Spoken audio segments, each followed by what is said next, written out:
अस्सलाम वालेकुम students, second year computer science की हमारी आज की इस वीडियो में हम चैप्टर नंबर 2 को स्टार्ट करेंगे। Chapter number 2 computational thinking and algorithms. बहुत इंपॉर्टेंट चैप्टर है, याद रखिएगा। एग्जाम्स के हवाले से तो अगर मैं आपको बताऊं तो इसमें से 4 शॉर्ट क्वेश्चंस कवर करेगा वो, यानी कि ये 8 नंबर आपके ये हो गया 8 मार्क्स, और साथ में 2 एमसीक्यूज आ रहे हैं इस चैप्टर से, यानी कि 2 मार्क्स आपके वो हो गए। तो टोटल आपके कितने क्वेश्चन हो गए जी, कितने मार्क्स हो गए? 10 मार्क्स का पेपर आपका इस चैप्टर से कवर किया जाएगा, ये याद रखिएगा। आप इसको लिखने चैप्टर के स्टार्ट पे। कंप्यूटेशनल थिंकिंग एंड एल्गोरिदम में खास करके हम लोगों का जो फोकस होगा, एक तो कंप्यूटेशनल थिंकिंग ऑब्वियसली एक प्रोसेस है, याद रखिएगा। इस पूरे चैप्टर में होने क्या वाला है, हम लोगों ने एक कंप्यूटेशनल थिंकिंग प्रोसेस पढ़ना है। ये किसी भी प्रॉब्लम को सोल्व करने का तरीका होता है।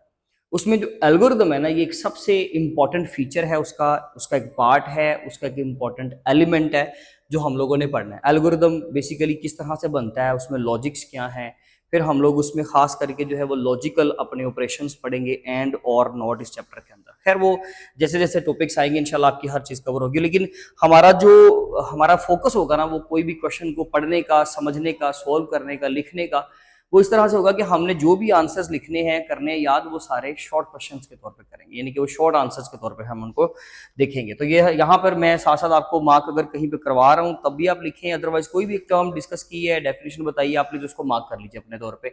इंट्रोडक्शन टू कंप्यूटेशनल थिंकिंग में हम लोगों ने सबसे पहले कंप्यूटेशनल थिंकिंग इस चैप्टर के अंदर यही टर्म पढ़नी है।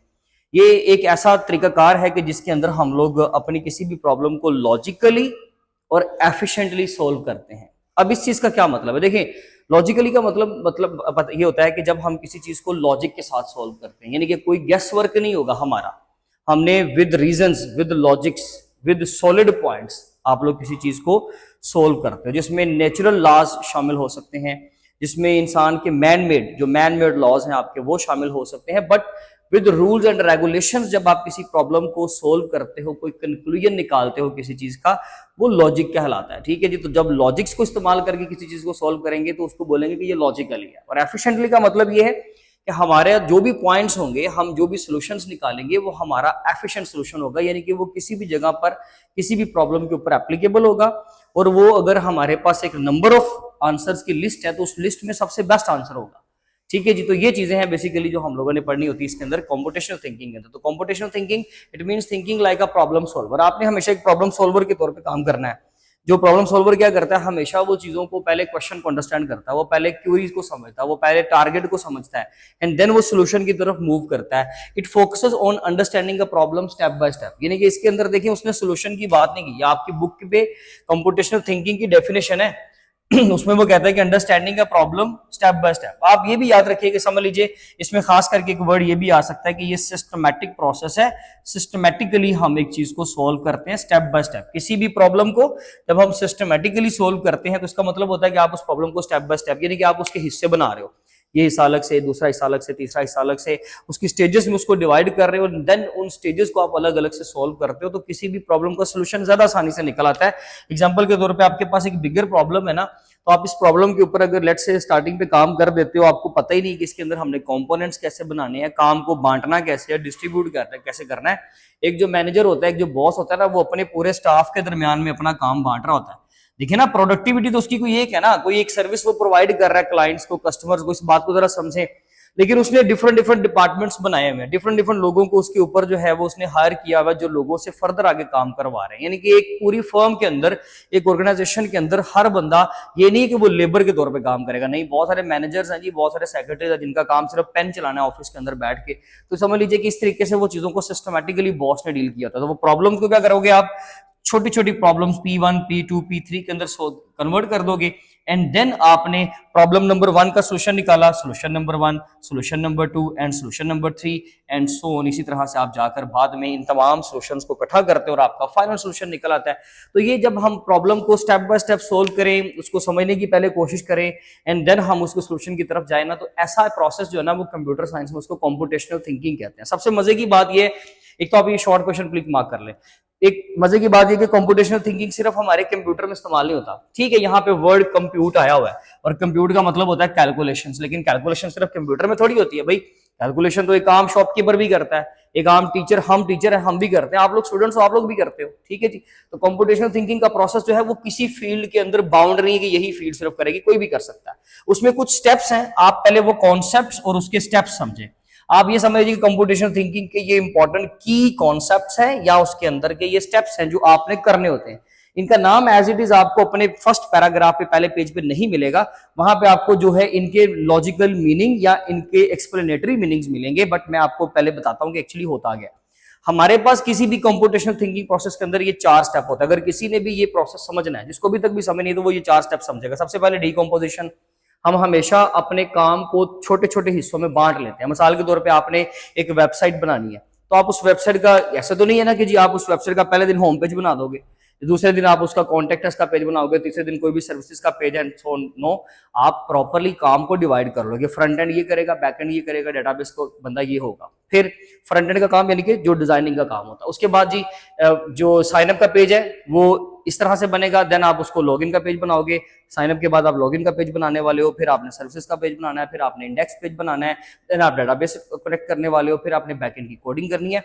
आप हर चीज को प्रॉपरली मैनेज करोगे और अपने काम को डिवाइड कर लोगे कि इसके अंदर मेरा लॉगिन का मॉड्यूल अलग है, साइन अप का मॉड्यूल अलग है, सर्विसेज का मॉड्यूल अलग है, अकाउंट रजिस्ट्रेशन का मॉड्यूल अलग है। अगर कोई चीज आप सेल करवा रहे हो वहां पे, तो कोई भी बंदा जो उसके लिए पेमेंट करेगा तो पेमेंट गेटवे का जो मॉड्यूल है वो अलग है। तो आपने काम को क्या कर दिया, बांट दिया, that is called as decomposition.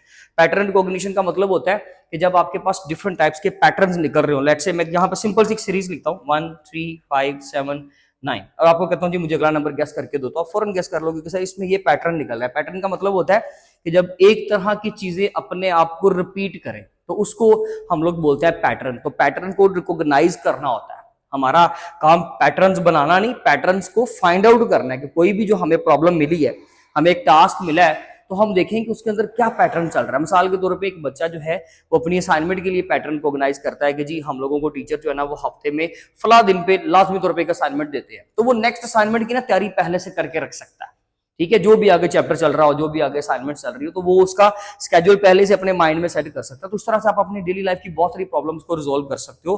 That is called as pattern cognition, जब आप पैटर्न्स को फाइंड आउट करते हो। एब्स्ट्रैक्शन, एब्स्ट्रैक्शन का मतलब होता है जब आप क्या करते हो, अपने एक डाटा में से यूजलेस मटेरियल, यहां समझ लीजिए कि कुछ अननेसेसरी डिटेल्स हैं जो आपने निकाल देनी है। मिसाल के तौर पर आप गूगल मैप सर्च करते हो, गूगल मैप के ऊपर आप देख रहे हो जी एक रूट, ठीक है, आपने एक रूट एक पर्टिकुलर सोर्स पॉइंट से आपने एक पर्टिकुलर पॉइंट से निकलना है और अपने एक डेस्टिनेशन पॉइंट पे पहुंचना है। तो दरमियान में वो रिवर्स भी दिखाएगा, दरमियान में वो ओशंस भी दिखाएगा, दरमियान में वो बिल्डिंग्स भी दिखाएगा, दरमियान में वो पोस्ट ऑफिस, हॉस्पिटल्स और मुख्तलिफ चीजें दिखाएगा। लेकिन जो आपको रास्ते में चाहिए, आपको एक स्टे पॉइंट चाहिए होता है। मोस्टली हम लोग क्या करते हैं, जब एक जगह पे ट्रैवल करते हैं ना, तो हम उस लंबे रूट पे देख लेते हैं कि यार मुझे फलाफला जगह पे ना रेस्टिंग पॉइंट्स मिलने वाले हैं, तो मैं सिर्फ उनको देखूंगा।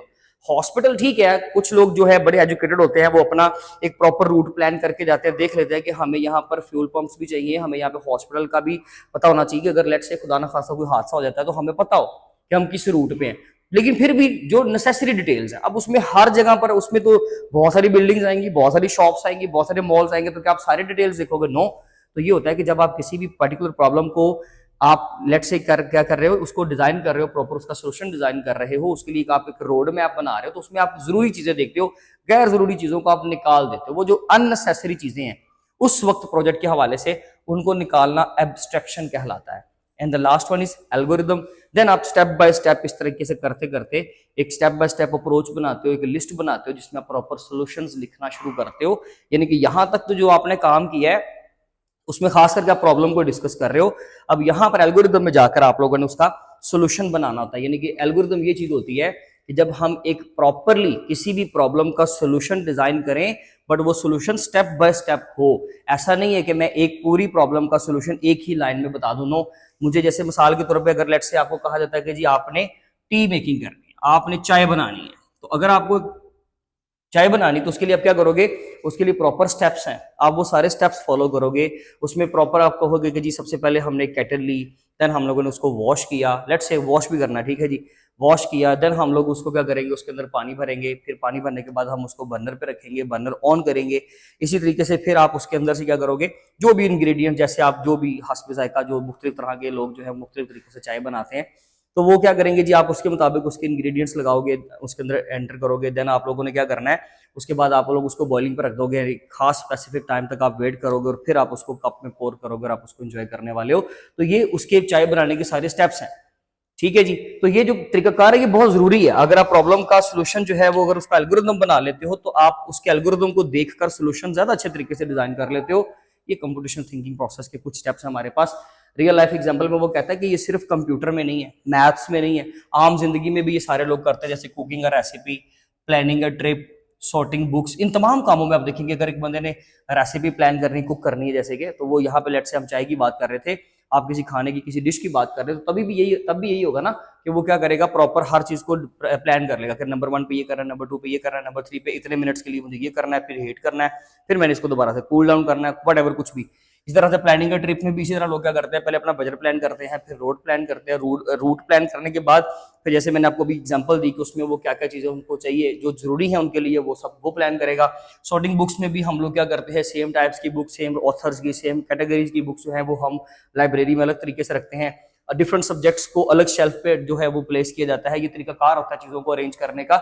इसमें भी स्टेप बाय स्टेप आप अप्रोच यूज कर रहे हो, that is called as computational thinking and fixing a mobile phone problem. आपके मोबाइल में कोई भी प्रॉब्लम आती है तो आप रैंडमली कुछ भी सोल्यूशन नहीं फाइंड करोगे, बल्कि पहले उस प्रॉब्लम का रूट कॉज ढूंढोगे, उसकी रीजन ढूंढोगे, एंड देन आप देखोगे कि मुझे अगला स्टेप क्या करना है, उससे अगला स्टेप क्या करना है। आप मेटा से पूछोगे ना सिंपल कि मुझे एक ऐप इंस्टॉल करनी है, तो जबकि वो कुछ भी नहीं है, क्या करना है, प्ले स्टोर पे जाके ऐप का नाम लिखे और बस डन। लेकिन वो फिर भी आपको 3 4 5 स्टेप्स में बताता है, क्योंकि इनके एल्गोरिदम जिस तरह सेट किए हुए हैं कि वो किसी भी बंदे को जब सोल्यूशन बताएंगे तो अच्छे तरीके से बताएंगे, और अगर वो इसी तरीके से आप एल्गोरिदम को इस्तेमाल करके किसी प्रॉब्लम को सोल्यूशन देते हो तो वो चीज किसी भी बंदे के लिए समझना, इवन आपके लिए जिसने सोल्यूशंस कल को बनाने हैं, निकालने हैं, उनके लिए बड़ा आसान हो जाता है। ये तरीकाकार है जी बेसिकली। ठीक है, इसमें वो एग्जांपल्स पूछ सकता है जी आपके, ठीक है, किसी भी पर्टिकुलर एग्जांपल का कह सकता है कि एल्गोरिदम हमें बनाकर दे दें, और कौन कौन से स्टेप्स इन्वॉल्व हैं। आपकी बुक पे पूरे टॉपिक के बाद एक डायग्राम है, उस डायग्राम में उसने ये स्टेप्स एक्सप्लेन किए हैं, बट मैंने सही जगह पर आपको बता दिए हैं। हर एक के बारे में मैंने फर्दर आपको बताया, इनके ऊपर ऑब्वियसली क्वेश्चन आ सकता है। स्टेप्स ओवरऑल बता दें, नाम बता दें, उसका भी क्वेश्चन आ सकता है, और किसी एक पर्टिकुलर टाइप के ऊपर, किसी पर्टिकुलर टर्म के ऊपर भी आपको शॉर्ट क्वेश्चन पूछ सकता है। इसका स्क्रीनशॉट ले लें। मिलेंगे इंशाल्लाह अपने नेक्स्ट वीडियो में, तब तक अपना बहुत ज्यादा ख्याल रखें। Thank you so much. Allah Hafiz.